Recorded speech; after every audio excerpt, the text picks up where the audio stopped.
সাদিয়া, আগামীকাল বহুল প্রতীক্ষিত ডাকসু নির্বাচন অনুষ্ঠিত হতে যাচ্ছে। সকাল ৯টায় ভোট গ্রহণ শুরু হবে। এই নির্বাচনে প্রচার প্রচারণা শেষ, এখন অপেক্ষা ভোট যুদ্ধের। কতজন ভোটার অংশগ্রহণ করছে, কতজন প্রার্থী নির্বাচন করছে, সবকিছু মিলিয়ে একটু বিস্তারিত আপনার কাছে জানতে চাচ্ছি। ফয়সাল, একেবারেই তাই। আপনি যেরকমটা বলছিলেন যে ঢাকা বিশ্ববিদ্যালয় কেন্দ্রীয় ছাত্র সংসদ ডাকসু এবং হল সংসদ নির্বাচনের আনুষ্ঠানিক প্রচারণা একেবারেই শেষ। আগামীকালকে ভোট গ্রহণ।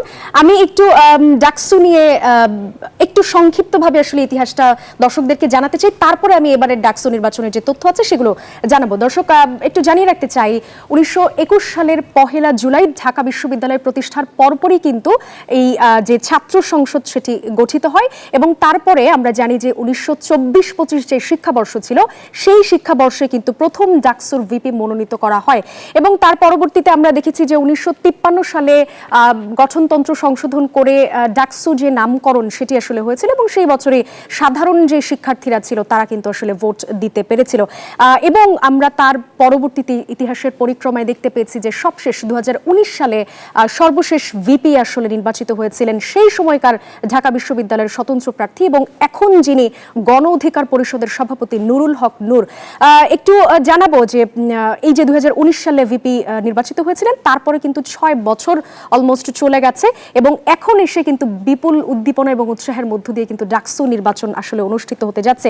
যেটি আসলে জানাতে চাচ্ছিলাম যে ডাকসু নির্বাচনের ২০২৫-এর তথ্যগুলো আসলে নির্বাচনের তারিখ একইভাবেই আমরা দেখতে পাচ্ছি ৯ সেপ্টেম্বর অর্থাৎ আগামীকাল মঙ্গলবার এবং ডাকসু নির্বাচনে কেন্দ্রীয় সংসদে আমরা জানি যে ২৮টি পদের বিপরীতে মোট প্রার্থী আসলে আছেন ৪৭১ জন এবং মোট ১৮টি হল সংসদে প্রার্থী আছেন ১১০৮ জন এবং আমরা দেখতে পাচ্ছি যে মোট ভোটারের সংখ্যাটা আসলে কত, ৩৯,৮৭৪ জন। এটি কিন্তু আসলে ব্যাপক পরিসরে ভোটার সংখ্যা আমরা বলতেই পারি। তবে এখানে নারী পুরুষের ভোটার সংখ্যা আমরা দেখতে পাচ্ছি যে একেবারেই কাছাকাছি, মানে পুরুষ ভোটার আছে আমরা দেখতে পাচ্ছি ২০,৯৭২ জন এবং নারী ভোটারও ১৮,৯০২ জন এবং বলা হচ্ছে যে নারী ভোটার যারা আছেন এবারের নির্বাচনে তাদের যেই ভোটগুলো যেই দিকে যাবে এবারের নির্বাচনটা কিন্তু একটু বলতে পারেন যে জমজমাট আসলে হতে পারে।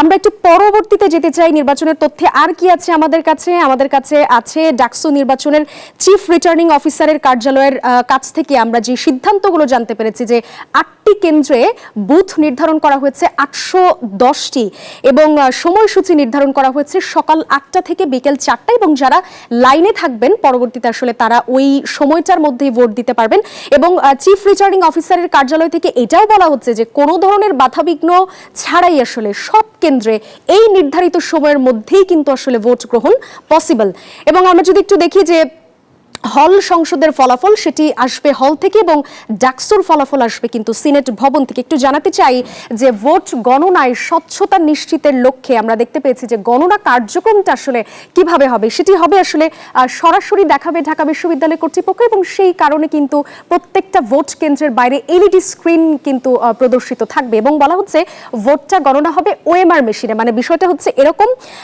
যে ধরেন 10টা ব্যালট পরীক্ষা করা হলো এবং সেই 10টা আবার কিন্তু ওএমআর মেশিনেও রেজাল্টটা পরীক্ষা করা হলো, তখন দেখা হবে যে দুটোই কি আসলে সেম কিনা। যদি সেম হয় তাহলে ধরে নেওয়া হবে যে ওএমআর মেশিনটা আসলে ঠিকঠাক কাজ করছে।